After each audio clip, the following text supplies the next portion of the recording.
All right, next we're going to look at the whole muscle and how the actual muscle gets its signal to function. You'll see that the muscle is connected to nerves. These nerves are both sensory and motor. So part of the information comes in from your body to your spinal cord, and then the signal goes back out of your spinal cord to your nerve through a motor neuron. Motor neuron implies that this nerve, this neuron, is carrying a signal to move that muscle cell. Now, in this next image, you'll see how one neuron has many branches. And at the end of that branch, you have these little buttons called axon terminals. And one neuron is going to connect to many different muscle cells. So each one of these is a muscle cell with the thick and thin myofibrils inside.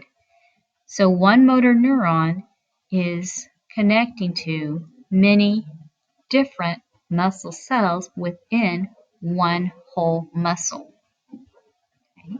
So what would happen if this piece of the neuron died? Well, it's very possible that through physical therapy, this branch here would grow another branch to connect with this. So what would that look like? Let's say that this one dies.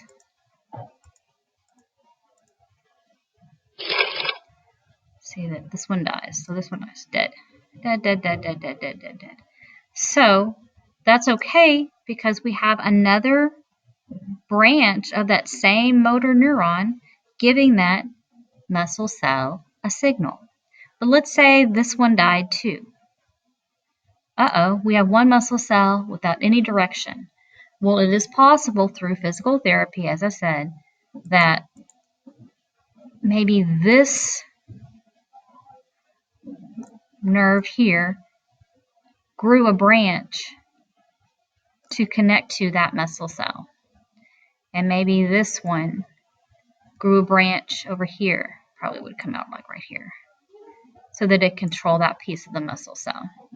Now, this won't be helpful if we kill this whole motor neuron. We kill that whole motor neuron, that muscle is not going to get any signal from anybody, and you're going to have some major physical therapy. And there's stuff being done in research and through physical therapy that can help with that kind of situation.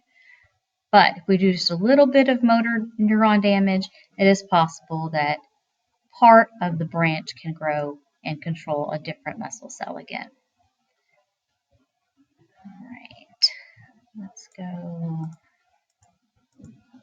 to this cell, to this picture. So what you're looking at here, once again, is the axon and the branches of that axon and the end of that nerve axon controlling one muscle cell. And so if we look really close at this image,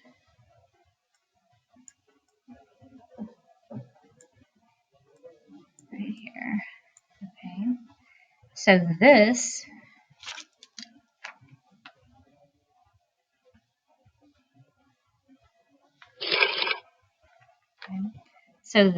here, this yellow thing, this is the axon terminal. That is the end of the nerve cell. And the pink thing here is the muscle. Okay. And what do you notice? Do you notice this blue area here? Are the areas touching? Is the nerve touching to the muscle? No, the muscle is not touching the nerve. The nerve is not touching the muscle. You have this space called a synapse. And that is the space between the axon terminal and the muscle.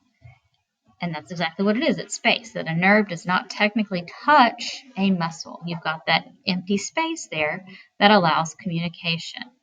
Now, in the neuron, you have lots of calcium ions.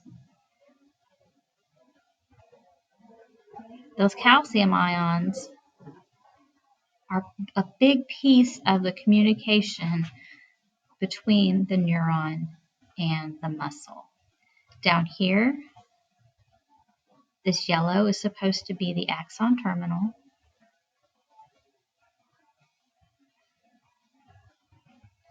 Okay, the pink is the muscle. So here you have the cell membrane of the muscle. Now, these blue things, this is a neurotransmitter. And the name of this